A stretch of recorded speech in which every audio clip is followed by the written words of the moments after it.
Hello students, welcome back to TMI home based education student.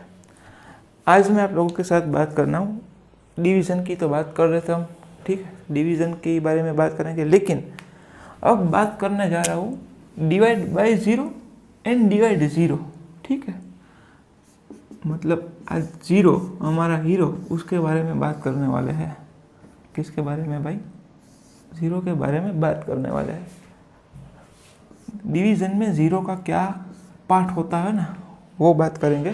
और बेटा शांति से देखना, ध्यान से देखना, आपको मालूम भी होगा फिर भी आप देखना, क्योंकि कुछ ना कुछ तो नया इस लेक्चर में से आपको मिलेगा ही मिलेगा। ठीक है, इफ़ आप लोगों को मालूम है, if we multiply any number with zero then the product will be zero. जैसे कि मैंने किया 5 मल्टीप्लाई बाई ज़ीरो, तो क्या आता है आंसर? ज़ीरो आता है। If we multiply any number to zero, then we get zero. अगर हम किसी नंबर का जीरो के साथ मल्टीप्लाई करेंगे तो भी जीरो मिलेगा, किसी नंबर का जीरो के साथ मल्टीप्लाई करेंगे तो भी जीरो मिलेगा। ठीक है, तो ये बातें आपको मालूम है। तो ठीक वैसे ही डिवीजन में जीरो का क्या पार्ट होता है भाई, याद रख लेना मेरे बच्चे, याद रख लेना। मैं आपको एक बात बताना चाहता हूँ, ठीक है। अगर मैं ऐसा बोलूँगा कि I have 4 chocolate, I have 4 chocolate, दिखानी पड़ेगी ना भाई आपको चॉकलेट। आई हैव 4 चॉकलेट, ये 1 2 3 and 4। I have 4 chocolate and I want to distribute in among the 3 children, sorry 2 children। बेटा I have a 4 chocolate and I want to distribute it among the 2 children। मेरे पास 4 chocolate है यहाँ पे और मैं उसको distribute करना चाहता हूँ 2 बच्चों में। एक बच्चा, दूसरा बच्चा जुबान वाला, ठीक है, ये 2 बच्चे हैं। ये वाली चॉकलेट इसको दे दी, ये वाली चॉकलेट इसको दे दो। आप समझने की कोशिश करना, कुछ मैं इसके द्वारा कुछ मैं आपको बताना चाहता हूँ वो आप समझने की कोशिश करना। फिर ये वाली चॉकलेट वापस से इसको दे दी और ये वाली चॉकलेट ये वाले बच्चे को दे दी। Every child get 2 chocolates.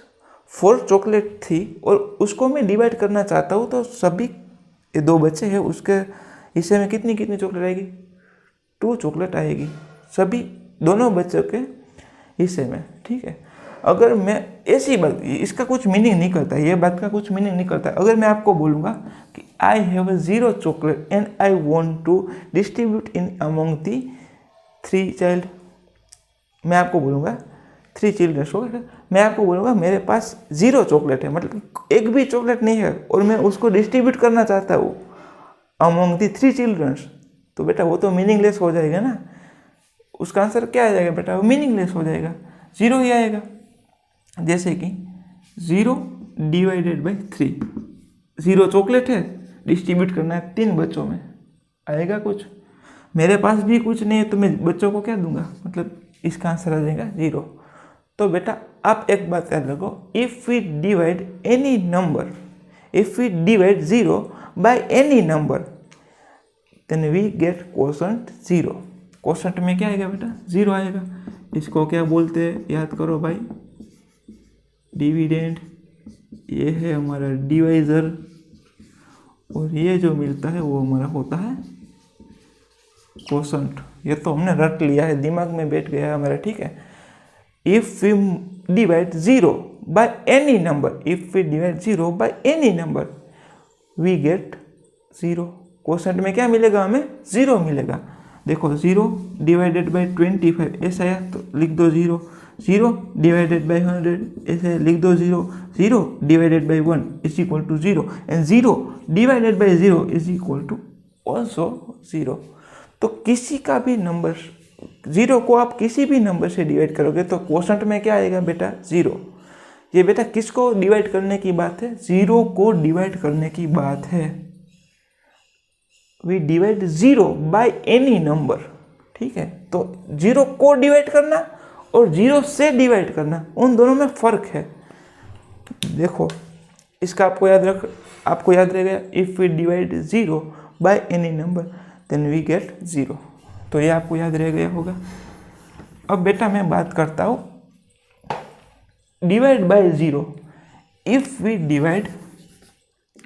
Divide any number by 0 then वो क्या है बेटा, नॉट डिफाइन है। क्या है? नॉट डिफाइन है, वो मीनिंगलेस है। किसी भी कोई भी संख्या है, कोई भी नंबर है, उसका हमें डिवाइड करना है, उसका डिस्ट्रीब्यूट करना है 0 पार्ट में, मीनिंगलेस ही है ना भाई। देखो कैसी बात है, I have a 4 chocolate and I want to distribute it among the 2 childrens. तो वो तो आपको मालूम है सभी बच्चे के हिस्से में 2 चॉकलेट्स आएगी। एंड मैं ऐसा बोलूँगा, अब मेरी बात सुनना ध्यान से, I have a 4 chocolate, I have a 4 chocolate and I want to distribute among the 0 children. आप लोग सर ये क्या मजाक कर रहे हो, मतलब सारी चॉकलेट मैं ही रखना चाहता हूँ, डिस्ट्रीब्यूट में करना चाहता ही नहीं हूँ अमोंग दी 0 चिल्ड्रन। तो बेटा ये तो मीनिंगलेस है ना, इसका तो कुछ मीनिंग निकलता ही नहीं है, मतलब ये कैसा है बेटा, नॉट डिफाइंड है। तो बेटा ये दोनों में फ़र्क है। क्या फ़र्क है? If we divide 0 by any number and we divide any number by 0, ठीक है। तो अगर आप किसी भी नंबर का डिवाइड करोगे 0 से तो वो क्या हो जाएगा बेटा, नॉट डिफाइन हो जाएगा। ये 0 का डिवीज़न है और ये 0 से डिवीज़न है, ठीक है। तो दिमाग में रखना। देखो यहाँ पे आ गया 5 डिवाइडेड बाई 0, वो भी क्या है, मीनिंगलेस है, नॉट डिफाइन है। इसका आंसर 1 0 कुछ भी नहीं था, आप ऐसा ही लिख सकते हो, नॉट डिफाइन, और कुछ भी यहाँ पे आप नहीं लिख सकते। जैसे कि मैंने लिख दिया 10 डिवाइड बाई 0, तो वो भी क्या है बेटा, नॉट डिफाइन है, क्योंकि इसका कुछ मीनिंग ही नहीं निकलता। 0 का डिस्ट्रीब्यूशन करना है 0 से, नहीं हो सकता ना, 0 पार्ट में डिस्ट्रीब्यूशन 10 का नहीं हो सकता। आप लिख दो 100 डिवाइड बाई 0, तो वो भी क्या है बेटा, नॉट डिफाइन है। आई बात समझ में? तो बेटा ये था हमारा टॉपिक 0 हमारा हीरो, ठीक है। तो ये याद रखना पड़ेगा वरना ये विलन हो जाएगा हीरो में से। तो 0 divided by 3 is equal to 0। If we divide 0 by any number then we get 0 in a quotient, and if we divide any number by 0 then it is not defined, it is meaningless। Okay, तो ये दोनों बातें आपको याद रखनी, इसको मैं निकाल देता हूँ। नोट्स की टेंशन आप मत लो, ठीक है, नोट्स की टेंशन आप मत लो, वो मैं कुछ ना कुछ आपके लिए कर दूंगा, ठीक है, PDF भेज दूंगा या गूगल मीट में लिखवा दूंगा। ओके, तो बेटा अब बात करते हैं 1 की। ये है हीरो नंबर 1, ठीक है, हीरो नंबर 1 है ये। तो 1 का क्या सीन है भाई? इफ़ वी डिवाइड, देखो आप लोगों को एक चीज़ तो मालूम ही होगी भाई, जैसे कि मैंने यहाँ पे लिख दिया 25 डिवाइडेड बाई 1। ऑलवेज हम क्या करते हैं, ये डिविडेंड है, ये डिवाइजर है, क्वोशंट फाइंड आउट करना है। तो बेटा क्वोशंट क्या मिलेगा, या क्वोशंट हमें क्या मिलेगा? तो 1 का ही तो टेबल बोलेंगे हम, 1 का ही तो बोलेंगे, 1 1 सर 1। तो आप देखो इसमें से क्या निकलता है, मल्टीप्लिकेशन फैक्ट भी निकलता है, क्योंकि यहाँ पे डिवीजन है। गूगल मीट में प्रैक्टिस करो तो यहाँ पे डिवीजन है, तो मल्टीप्लिकेशन फैक्ट निकालो।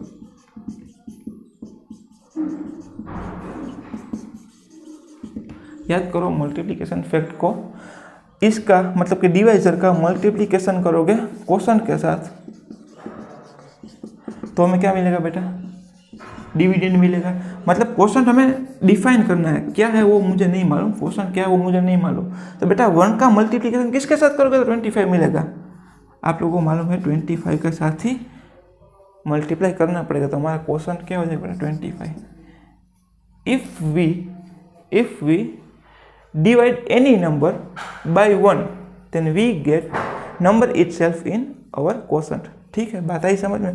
अगर आप कोई भी नंबर है उसका डिवीजन करोगे 1 से तो क्वोशंट में आपको वो नंबर खुद ही मिलेगा। जैसे कि मैंने यहाँ पे लिख दिया 5 divided by 1 is equal to क्या आता है, 5 आता है। 10 डिवाइडेड बाई 1 तो आंसर क्या आता है, 10 आता है।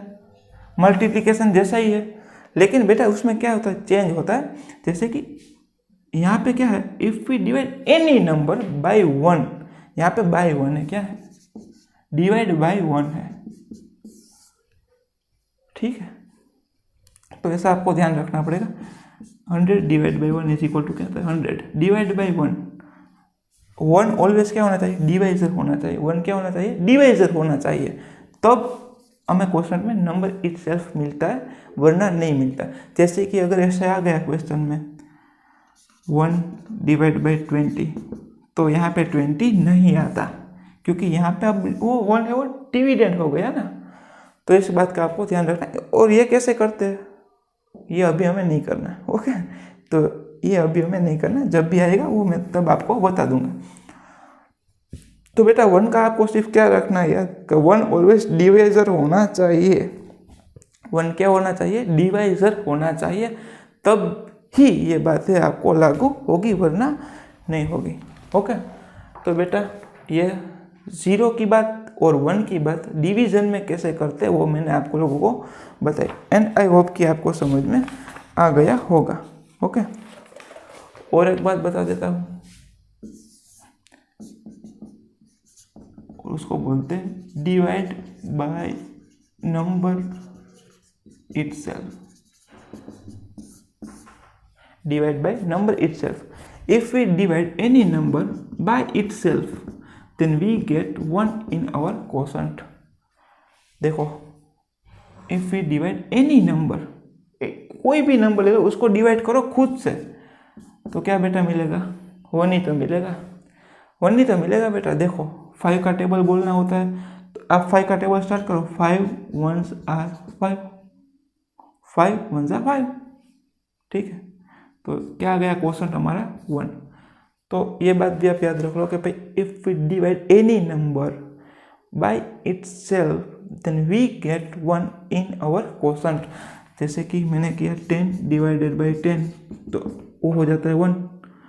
मल्टीप्लिकेशन फैक्ट भी आप चेक कर सकते हो ना। देखो पहले ये 10 है, सॉरी मल्टीप्लिकेशन फैक्ट क्या होता है, ये 10 और हमारा क्वोशंट उसका मल्टीप्लिकेशन करो तो आप लोगों को डिविडेंड मिलेगा। तो मिलता ही तो है, मिल ही तो रहा है। तो आप ये भी बात याद रख लो कि if we divide any number by itself then we get 1 in our quotient, then answer will be 1। ठीक है भाई, तो ये बातें थी वो आपको याद रखनी है। उसकी बेटा ये नोट्स है ना, वो मैं आपको लेक्चर के साथ दे दूंगा, ओके। तो बेटा आप यहाँ तक रखते हैं। नेक्स्ट क्लास में हम एक्सरसाइज नंबर 3 है वो सोल्व करने वाले हैं। तो एक्सरसाइज नंबर 3 का बेस है ये, थियरी क्या है, एक्सरसाइज नंबर 3 का बेस है। अगर ये थियरी आपको समझ में आई है तो ही आप एक्सरसाइज नंबर 3 है वो सोल्व कर पाओगे, वरना नहीं कर पाओगे। ठीक है, तो इसको अच्छे से समझो, प्रैक्टिस करो। सर ने जैसे एग्जाम्पल लिया है वैसे आप भी एग्जाम्पल लेकर ट्राई करो, सोल्व होता है या नहीं है, ओके। बेटा मिलते हैं नेक्स्ट क्लास में for solving exercise number 3। Till then जय हिंद, टेक केयर।